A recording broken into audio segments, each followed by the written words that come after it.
I should have trusted my gut the moment she said his name. We were getting ready for Sarah's engagement party, a night meant for celebration, not confrontation. As Emma zipped up her dress, she casually mentioned, "Oh, by the way, my ex will be there, but it's not a big deal. We're all adults now." She said it like she was commenting on her choice of earrings, but something inside me tightened. I told myself not to dwell on it. We'd been together for almost 2 years, and I wanted to believe our bond was stronger than insecurity. Still, the word X sits differently, heavy, sticky, and sharp in the back of your mind.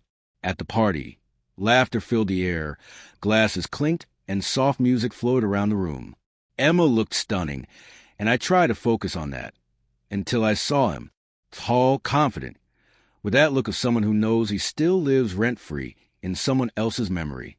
She waved, not a polite, distant wave, a familiar one. Their hug lingered a second too long. His hand rested on her back longer than it should have, and she didn't move away. I stood there smiling like a fool, pretending it didn't bother me, pretending it didn't mean anything. But a quiet voice inside me whispered what I didn't want to admit. This wasn't about trust anymore, it was about respect. And maybe I was the only one still trying to protect it. As the night went on, the tension between them grew impossible to ignore.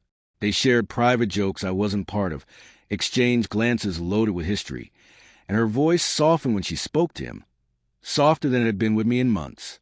I forced small talk with others, kept my smile in place, while every laugh in their corner felt like a knife under my ribs. Each time I caught her eyes lingering on him, another piece of me fractured. When everyone gathered for a toast, he raised his glass and said, "To old memories and the people who made them worth having." Everyone chuckled. She laughed, too, and my stomach turned. I watched her tuck her hair behind her ear as he leaned in and whispered something that made her blush. And in that moment, something inside me shifted. Not anger, not jealousy, just clarity. I didn't need to compete. I didn't need to prove my worth in a room full of ghosts.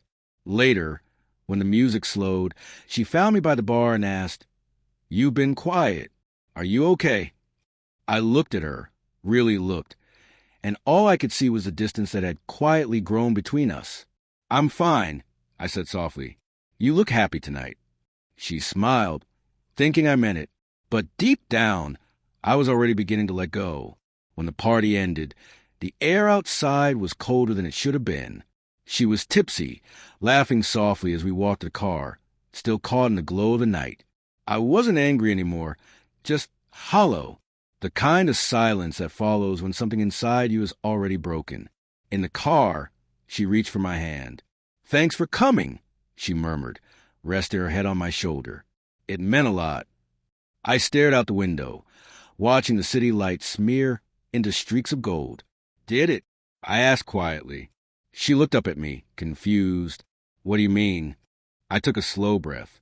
"You wanted me there to prove something, to him, or maybe to yourself. But somewhere in all that, you forgot I was the one standing beside you." Her smile faltered.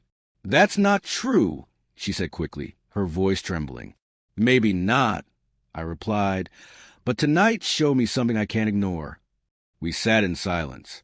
The only sound was the hum of the engine and faint music drifting from a venue. Then I said what I'd been holding in all night. "I love you, Emma, but I can't stay somewhere I'm merely tolerated while someone else is still remembered." Tears filled her eyes. She opened her mouth to speak, but I was already stepping out of the car. I walked away that night, not because I stopped loving her, but because I finally started loving myself enough to let her go.